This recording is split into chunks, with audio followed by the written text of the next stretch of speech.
ભારે વરસાદ થઈ રહ્યો છે, જેના કારણે સરસ્વતી નદીમાં પૂર આવ્યું હોય તેવી સ્થિતિ છે। સરસ્વતી નદીમાં પૂર આવતા પ્રાચી તીર્થ ખાતે આવેલું માધવરાય ભગવાનનું મંદિર પાણીમાં જળમગ્ન થઈ ગયું છે।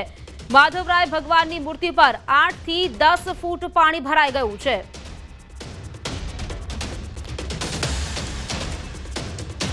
તો ચોમાસા જેવો માહોલ અત્યારે જામ્યો છે। અતિ ભારે વરસાદથી સરસ્વતી નદીમાં પૂર જેવી સ્થિતિ છે અને તેના કારણે મંદિર છે તે પણ જળમગ્ન થયું છે। મંદિરમાં ભગવાનની મૂર્તિ પર 8 થી 10 ફૂટ ઉપર પાણી ભરાઈ ગયા છે।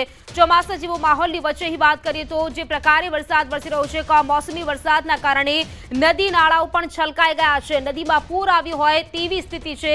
નદી બે કાંઠે થતા જે પાણી છે તે પણ રોડ રસ્તા પર વહી રહ્યા છે અને જેના કારણે જે મંદિર છે તે પણ જળમગ્ન થયું છે। મંદિરમાં ભગવાનની મૂર્તિની ઉપર 8 થી 10 ફૂટ ઉપર પાણી વહી રહ્યા હોય તેવું જોવા મળી રહ્યું છે। આપ આ દ્રશ્યો જોઈ શકો છો। રોડ રસ્તા હોય તે જાણે નદી બની ગયા હોય તે પ્રકારે જોવા મળી રહ્યું છે। ગીર સોમનાથમાં જે પ્રકારે વરસાદ વરસી રહ્યો છે, ગઈકાલે પણ વરસાદ વરસ્યો હતો અને આજે પણ અવિરતપણે આ વરસાદ ચાલુ છે અને તેના કારણે રોડ રસ્તા પર પાણી જ પાણી જોવા મળી રહ્યું છે। અતિ ભારે વરસાદ વરસી રહ્યો છે અને તેના કારણે નદીઓ છે તે ગાંડી તૂર બની છે અને નદી બે કાંઠે વહેતી થતા જે પાણી છે તે પણ રોડ રસ્તા ઉપર આવી ગયા છે। પ્રાચી તીર્થમાં માધવરાય મંદિરમાં જે પાણી છે તે ઘૂસી ગયા છે। મંદિર જાણે જળમગ્ન બની ગયું હોય તે પ્રકારના દ્રશ્યો જોવા મળી રહ્યા છે। તો માવઠાના કારણે અહીં તમામ જગ્યાએ ઠેર ઠેર પાણી ભરાઈ ગયા હોય તેવા દ્રશ્યો ન્યૂઝ 18 ગુજરાતીની ટીવી સ્ક્રીન પર આ એક્સક્લુઝિવ દ્રશ્યો આપ જોઈ શકો છો। માધવરાય મંદિર છે, આ મંદિરે જાણે જળ સમાધિ લીધી હોય તે પ્રકારના દ્રશ્યો છે। મંદિરની ઉપર પાણી વહી રહ્યા છે અને મંદિરની અંદર જે મૂર્તિ છે તે મૂર્તિ ઉપર પણ ક્યાંક પાણી ભરાઈ ગયા છે, તે પણ જળમગ્ન બની છે। જાણકારી સાથે સંવાદદાતા દિનેશ જોડાઈ ગયા છે મારી સાથે। આ દિનેશ, જે પ્રકારે વાત કરી, ગઈકાલે પણ આ વરસાદ વરસી રહ્યો હતો અને આજે પણ કમોસમી વરસાદ અવિરતપણે વરસી રહ્યો છે, અત્યારે કેવી સ્થિતિ છે દિનેશ? જી બિલકુલ પ્રીતિ, ખાસ કરીને ગીર સોમનાથ જિલ્લાની અંદર કમોસમી વરસાદે કહેર વર્તાયો છે અને તેમના કારણે ગીર સોમનાથ જિલ્લાની મોટાભાગની નદીઓ અને વોકળાઓ છે તે ફરી જીવંત થયા છે અને તેમને કારણે પ્રાચી તીર્થની જે સરસ્વતી નદી છે કે ત્યાં આગળ ઘોડાપૂર આવ્યું છે અને તેમના પૂરને કારણે 8 થી 10 ફૂટ જેટલું પાણી છે તે માધવરાયજીની પ્રતિમા ઉપર હાલ વહી રહ્યું છે। જો કે ભર શિયાળે આ પ્રકારના દ્રશ્યોને લઈ ક્યાંક ને ક્યાંક લોકો પણ અચંબિત થઈ ગયા છે, કારણ કે ભર શિયાળે આ પ્રકારનો ક્યારેય વરસાદ નથી વરસતો, પરંતુ છેલ્લા 4 દિવસથી ગીર સોમનાથ જિલ્લાની અંદર અવિરત કમોસમી વરસાદ છે તે વરસી રહ્યો છે। પ્રીતિ, બિલકુલ દિનેશ, જે પ્રકારે વાત પણ કહી શકાય કે ગીર સોમનાથમાં જે પ્રકારે વરસાદ પડી રહ્યો છે, ગ્રામ્ય વિસ્તાર છે, શહેરી વિસ્તાર છે, ત્યાં પણ વરસાદ વરસી રહ્યો છે, સૌથી વધુ કયો વિસ્તાર પ્રભાવિત થયો છે? જી બિલકુલ, ખાસ કરીને સમગ્ર ગીર સોમનાથ જિલ્લાની અંદર સૌથી વધુ વરસાદ છે તે વરસ્યો છે, કારણ કે જિલ્લાની અંદર સાર્વત્રિક 4 થી લઈ અને 8 ઇંચ સુધીનો વરસાદ છે તે વરસ્યો છે, પરંતુ જે પ્રમાણે ગીર જંગલની અંદર ભારે વરસાદ વરસ્યો છે અને તેમને કારણે જે નદીઓ અને વોકળાઓ વહેતા થયા છે અને તેમના લીધે જ ઉના અને કોડીનાર પંથકના કેટલાક ગામો છે કે જ્યાં આગળ કેટલાક નિશાનવાળા વિસ્તારો છે જેમાં પાણી ભરાયા છે, તો ઉનાના ઘણા એવા ગામો છે કે જ્યાં આગળ વાહન વ્યવહાર છે તે પણ સંપૂર્ણપણે બંધ થયો છે। પ્રીતિ, દિનેશ, આભાર આપનું જાણકારી માટે। તો ગીર સોમનાથમાં સતત વરસાદથી ખેતરો તો બેટમાં ફેરવાયા છે, કુવા પણ છલકાઈ રહ્યા છે। ગીર સોમનાથ જિલ્લામાં સાર્વત્રિક કમોસમી વરસાદનો કહેર જોવા મળી રહ્યો છે।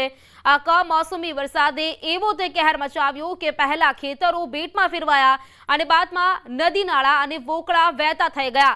તો હવે ભર શિયાળે ખેડૂતોના કુવાઓ પાણીથી ભરી દીધા છે।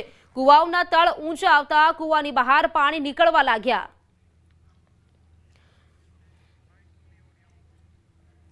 પરંતુ છેલ્લા 24 કલાકની અંદર ગીર સોમનાથ જિલ્લાની અંદર કમોસમી વરસાદે કહેર મચાવ્યો છે અને તેમના કારણે ખેડૂતોના ખેતરો તો બેટમાં ફેરવાયા છે, પરંતુ નદીઓ છે તેમણે પણ રૌદ્ર સ્વરૂપ ધારણ કર્યું છે। તો સાથે સાથે ભર શિયાળે કુવાઓ છે તે પણ હવે જમીનની બહાર એટલે કે જમીનથી ઊંચા થયા છે અને કુવાઓનું તળ છે તે ઊંચું આવવાને કારણે કુવાઓમાંથી પાણી છે તે હવે બહાર નીકળી રહ્યું છે। જોઈ શકાય છે જે પ્રમાણે આ ખેડૂતનો કૂવો છે અને કૂવાનું લેવલ છે તે જમીન કરતાં પણ 2 ફૂટ ઊંચું છે અને તેમ છતાં પણ આ કૂવામાંથી પાણી છે તે હવે બહાર નીકળી રહ્યું છે, એટલે કૂવાઓ અને જમીનનું તળ છે તે સતત વધી રહ્યું છે, તે પણ હવે સંપૂર્ણ નાશ પામશે, કારણ કે ખેતરોમાં જે વરાપ થશે તે વરાપ લેવામાં જ હજુ 15 દિવસનો સમય લાગી શકે છે। ત્યારે એક તરફ કમોસમી વરસાદે કહેર વેચાવ્યો છે, બીજી તરફ વરસાદ છે તે વિરામ લેવાનું નામ નથી લઈ રહ્યો અને છેલ્લા 24 કલાકની અંદર 4 થી લઈ અને 8 ઇંચ જેટલો વરસાદ પડવાને લઈ ગીરના ખેડૂતો છે હાલ મુશ્કેલીમાં મુકાયા છે। દિનેશ સોલંકી, ન્યૂઝ 18 ગુજરાતી, ગીર સોમનાથ। તો ગીર સોમનાથના ઉનામાં મોડી રાત્રે કમોસમી વરસાદે ભારે પવન સાથે રમઝટ બોલાવી છે. ભારે પવન સાથે વરસાદ ખાબકતા કેટલાક વૃક્ષો પણ ધરાશાયી થઈ ગયા. સાથે જ શાહ એચડી સ્કૂલ બાજુમાં વૃક્ષો ધરાશાયી થયા હોવાનું જોવા મળ્યું છે. ઉનાની ચંદ્રકિરણ સોસાયટીમાં પાણી ભરાઈ ગયા છે. આ સોસાયટીમાં પાણી ભરાતા શહેરીજનો પણ પરેશાન થયા છે.